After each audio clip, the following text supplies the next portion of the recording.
Hi, and welcome back to this video series called Beginnings. This is number 12, I think, without checking my notes, but I think it's number 12 in the series. And in the series, we are looking at the opening chapters of the Bible, which is the beginning of the book of Genesis. So if you've seen the other videos, then what I'm going to say in this one will make a little more sense. You should take a look at chapter 10 in Genesis. Before going much further, you could maybe just hit pause, and I'm using a version of the Bible called The Message, and you can access this version on a lot of places, but one convenient place is BibleGateway.com. So it's a short chapter, about 1 page long in the edition that I have here. So again, welcome, and thanks for joining in. So up to now, we've seen God creating the world. A number of things have happened in the story. God becomes grieved, distressed, angered by the wars, the violence, the evil that are overrunning the world. He makes a fresh start. He floods it. Noah and the animals are saved in the ark, and this allows for the repopulation of the world. I do make a few comments here and there about whether to take these stories like this literally or not, and you can access those comments on the earlier videos, and I may touch on it from time to time in this or future videos also, because I think it's an important question and one that certainly comes to our minds whenever we look at the story of Noah or any of the early stories in the Bible. So that was just a short recap of where we've got to this point. And so at the end of the story of Noah, they come out of the ark. Things look very hopeful, very promising. God covenants to keep the earth going as a place where human beings, where the human community can grow and flourish and thrive. But there's also a hint that there are significant issues because Noah gets drunk and there's a bit of a family squabble. So we know that however things are going to unfold, even though God has established things in a very hopeful way, that going forward there will be issues that come up. So in the chapter we're looking at today, chapter 10, in my version it's subtitled The Family Tree of Noah's Sons, and it starts with the three sons, which are Shem, Ham, and Japheth. And then it goes on to mention some of their children, and then talks about some of the future generations. It's really a list of names with a few details and commentary along the way. So Noah and his three sons, a long list. And then at the very end of the chapter, there's this conclusion, and it reads this way: "This is the family tree of the sons of Noah as they developed into the nations. From them, nations developed all across the earth after the flood." So now I'm going to make a few comments about this chapter, and I'm going to mention some things that I think the chapter is not, and then some comments about the content. And then I think by the time we get to the end, we discover a tremendously incredible insight into our existence as a human community and into the world, and about God's continuing work in it. So one thing that I think that this chapter is not, it's not a kind of history or a basis for certain branches of anthropology. Anthropologists may try to go back through diggings and through history and culture to discover the origins of the different people groups around the planet. And I don't think that this is a chapter. I think if you use it that way, you run into a lot of trouble with anthropologists. So I don't think that's a very helpful thing to do. There's also a lot of clues throughout the early chapters of Genesis that reading these chapters literally is not the best thing to do, and I hope you can pick that up in some of the earlier videos. But I think that, as with any part of the Bible, you have to first ask, how did this list of names help the first readers? And the first readers were the Jewish people. Moses led them out of Egypt. They had been slaves, and they're on the way to the land that God has promised them, where they can live, and they begin to settle it.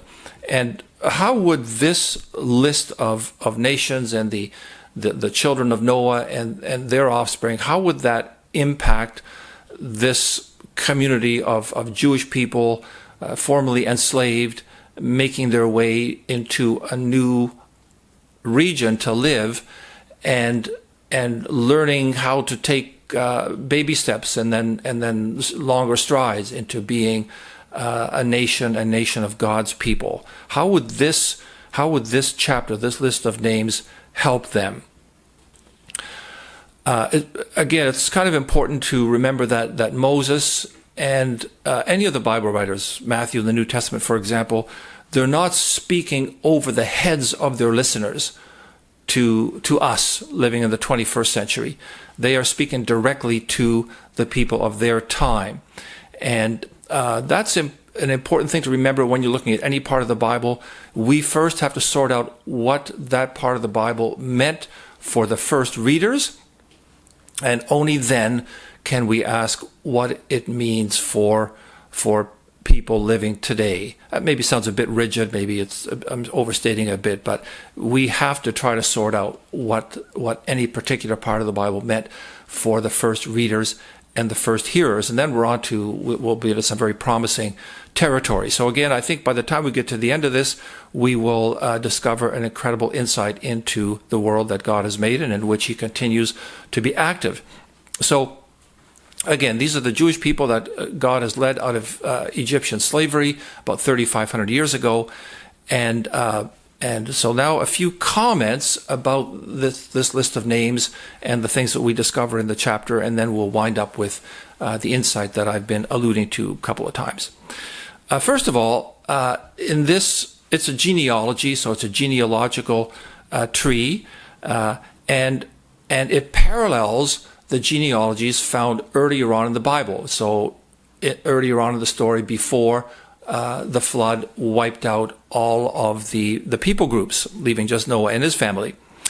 So this genealogy of Noah's family reveals to us a kind of a rebooting of the human community, that in the story, God has not given up on the human community, but again, they begin to flourish and spread out. So there's a parallel with the genealogical trees earlier on in Genesis, and a rebooting of human thriving. Secondly, this list of names brings to mind God's blessing upon the human race to spread out over the world.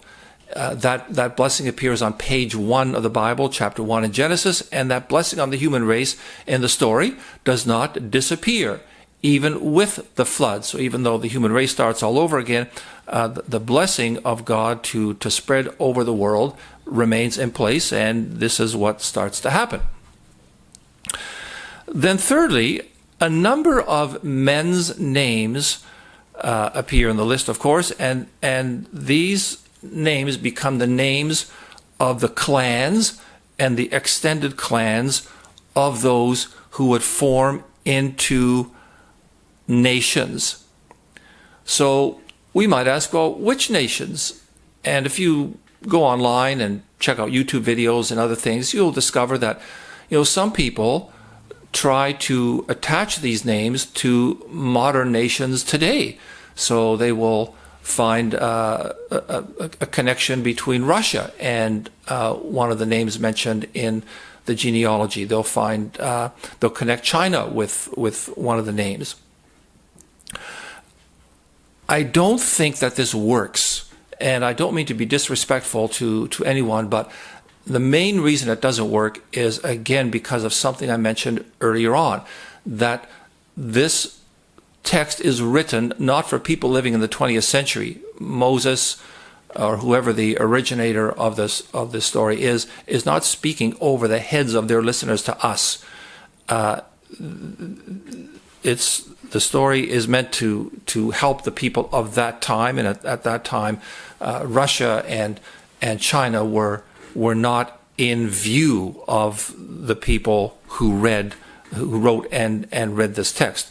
The nations that are mentioned are the ones that are familiar to the first readers. So it names a whole lot of people groups: the Jebusites, the Amorites, the Girgashites, the Hivites, the Arkites, the Sinites, and a number of others. And these were people groups known to the first readers. They were the neighbors of the people of Israel, the Jewish people, the people that Moses led out of Egypt.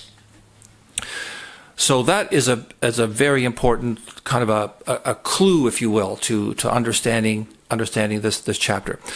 Also, another thing that you might notice in the list is that certain aspects about trade and commerce and great heroic leaders creep into the genealogy. And this parallels that earlier genealogical lists in Genesis, where it mentions the emergence of arts, music, and metalworking and technology. And here again, we see that some of these basic aspects of human living, commerce and trade, and great leadership are just part of how things unfold. It mentions, I think, Nimrod. He was the first great warrior on earth. I don't know if that's a good thing. He was a great hunter before God, and so it harkens back to an understanding that of great leaders. And I'm not sure what the connections are between actual people and the words that we have in front of us. I'm not sure if anyone does, but anyway, again, the genealogy through these kinds of phrasings reminds us that part of the growth of the human community is the strong leadership and the trade and commerce and other things that all go along with that. And then finally, as I mentioned before, these people groups that are mentioned are the neighbors of Israel.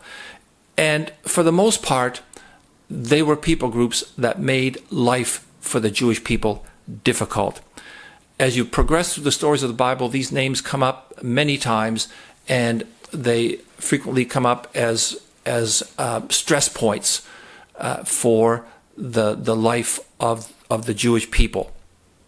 It's a warring area, and maybe that gives us some insight into why the conflicts in the Middle East seem to be never-ending. They apparently go back thousands and thousands of years. But anyway, these were the neighbors of Israel, and they could make life difficult for the Israelites. And some of these nations even became masters of torture, terror, and war. The Assyrian Empire, the city of Nineveh, is mentioned later on in the Bible. Babel is mentioned, Babylon, and these were centers of oppression for the Middle East and warring communities. Nevertheless, and here is where the insight, I think, is so helpful, not only for the first readers but also for us. Nevertheless, all these nations and people groups, they exist in the realm of God's world, and it's a world that continues to unfold because of the blessing and the creative work of God. So this chapter is, in my view, a terrific reminder to the first readers clearly that, however the story of God's people unfolds among their neighbors, some of who can be very nasty, nevertheless, it's all part of God's world, and God will find a way to deal with it. But it means that those neighbors also have the opportunity to know the people of God and to respond to God through the presence of the people of God. So God's people, the Jewish people, are there among the nations. They're not lifted out, and brought to heaven, but they live on the earth among the nations, some of whom are not very nice.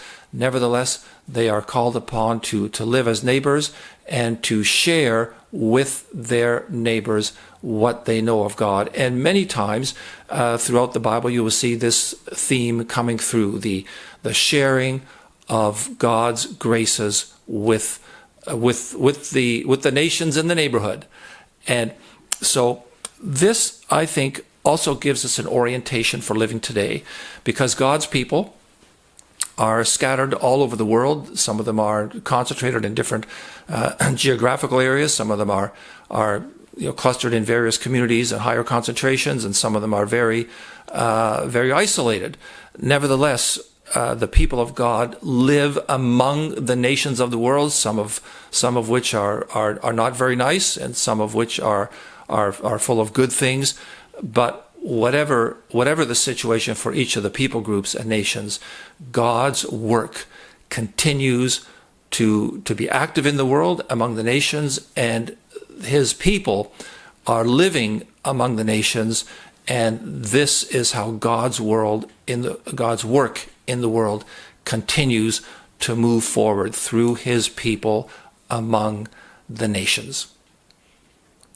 So that's it for our look at the genealogical tree that emerges after the story of Noah and the flood. I hope that's been helpful to you, and I hope that all will be well with you until the next video.